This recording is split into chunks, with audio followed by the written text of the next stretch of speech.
পাশের দেশ ভারতে তেলের মজুদ রয়েছে ৭৪ দিনের। পাকিস্তান ও শ্রীলঙ্কার মতো দেশও রয়েছে ৩০ দিনের। অন্যদিকে এশিয়ারই আরেক দেশ ভিয়েতনামে এই মজুদ রয়েছে ৪৫ দিনের। থাইল্যান্ডে ৬১ দিনের, আর জাপানে তেলের মজুদ রয়েছে ২৫০ দিনের।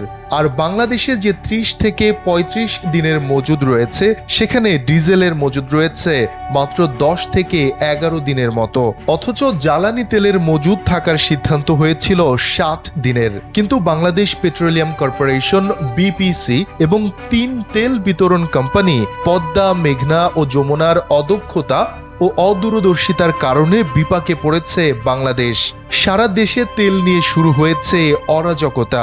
সংশ্লিষ্টদের অভিযোগ, তেল বিতরণ কোম্পানিগুলো জ্বালানি তেলের ধারণ ক্ষমতা বাড়াতে বিনিয়োগের চেয়ে ব্যাংকে টাকা রেখে সুদ গ্রহণে আগ্রহী।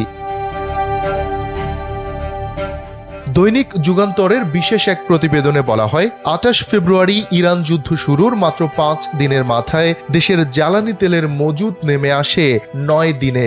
এরপর সারা দেশে তেলের রেশনিং এর সিদ্ধান্ত নেয় সরকার। এই রেশনিং করতে গিয়ে বিপাকে পড়েছে ফিলিং স্টেশনগুলো। অস্থিরতা সৃষ্টি হয়েছে পুরো তেল খাতে। জ্বালানি বিভাগ ও সংশ্লিষ্টরা পুরো বিষয়টি নিয়ে প্রাথমিক তদন্ত করে জানতে পেরেছে, বিপিসি এবং বিতরণ কোম্পানিগুলোর অদক্ষতা ও দেশের জ্বালানি নিরাপত্তার প্রতি বৃদ্ধাঙ্গুলির কারণে এই পরিস্থিতির সৃষ্টি হয়েছে। তেল হয়তোবা শর্ট হইতে পারে অথবা না। জ্বালানি সচিব মোহাম্মদ সাইফুল ইসলাম বলেন, বৃহস্পতিবার রাত ১২টা পর্যন্ত সংশ্লিষ্টদের সঙ্গে জুমে বৈঠক করে পুরো বিষয়গুলো পর্যালোচনা করে দেখা হয়েছে। এতে বিপিসির অদক্ষতার প্রমাণ পাওয়া গেছে। জানা গেছে, ওই বৈঠকের পর সরকার বিপিসির ২ পরিচালক আজাদুর রহমান এবং মোহাম্মদ আশরাফ হোসেনকে ওএসডি করেছে। বিপিসিতে আরও রদবদল হতে পারে বলেও জানা গেছে।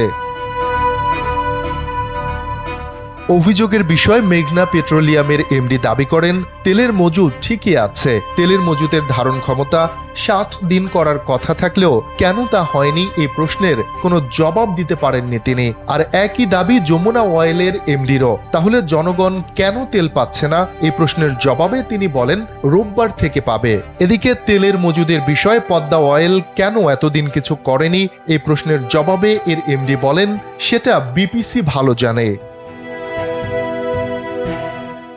জ্বালানি বিশেষজ্ঞ ডক্টর এজাজ হোসেন বলেন, ইউক্রেন রাশিয়া যুদ্ধ, করোনা ও গেল বছরের ইরান ইসরায়েল যুদ্ধ বাংলাদেশের জন্য একটি সতর্কবার্তা ছিল।